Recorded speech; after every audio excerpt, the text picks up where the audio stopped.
Ayan mga trigger, dito tayo sa Hiwaga Paris Overload. So, titikim tayo ng Hiwaga. Tayo. Napakahaba ng pila mga trigger. Dalawa itong pwesto niya.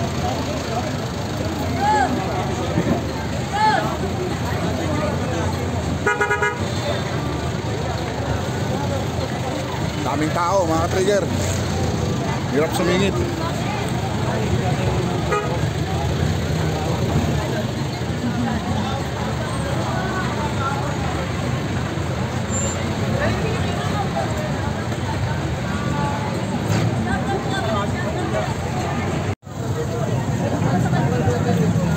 Ayan, good evening mga ka-trigger. Dito tayo sa sinasabi nilang Hiwaga Paris Overload. So, hanggang na tayo dun sa kabila. Parang marami rito. Grabe, kung titignan nyo, ayan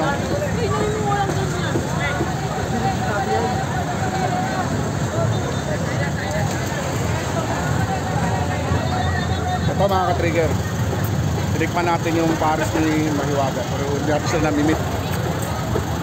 Mamaya hanapin natin kung saan dyan. Napakahaba ng pila mga ka-trigger.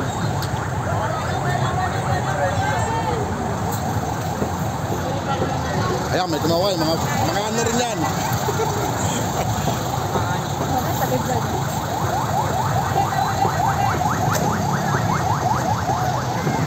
Nandiyan kami kanina, ayan. Doon, mayroon din doon. Ito yung orderan mga trigger. Okay yung lasa ng nila, Paris niya. At mayroon siyang isang one whole na hita ng manok for only 99 pesos lang. Ayan, only rice with drinks pa yan. Ayan Ayan sa akin, taob na yung sa akin. 5 minutes.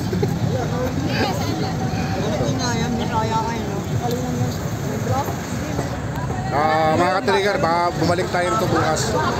Kasi hindi natin nakita si Hiwaga. May drinks ba doon? Paano ba naging na Hiwaga yun? Kaya alamin natin bukas mga ka-trigger.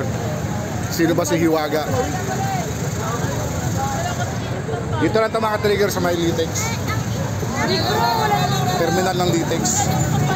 Ayun ito mga ka-trigger, nagkakagulo doon ng mga customer. Hindi magkaugaga yung mga empleyado Kung doon sa may Paranaque mayroong Diwata, kami may Hiwaga kami rito. May Hiwaga talagang lasa, kaya dinudumog. Hindi magkaugaga yung mga tao ni Hiwaga. So alamin natin, pupunta tayo ngayon doon. Tingnan natin ano pa talaga sikreto niya. Ano pa talaga sikreto ni Hiwaga.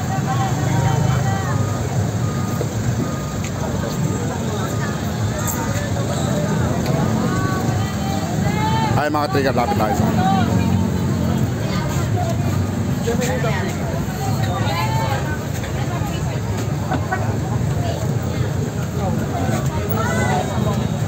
hindi sila magkaugaga mga ka-trigger.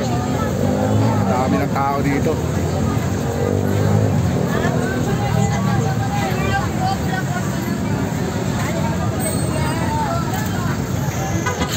So okay, bukas babalikan natin to year dyan na mga trigger. Alamin natin yung anong Hiwaga dito.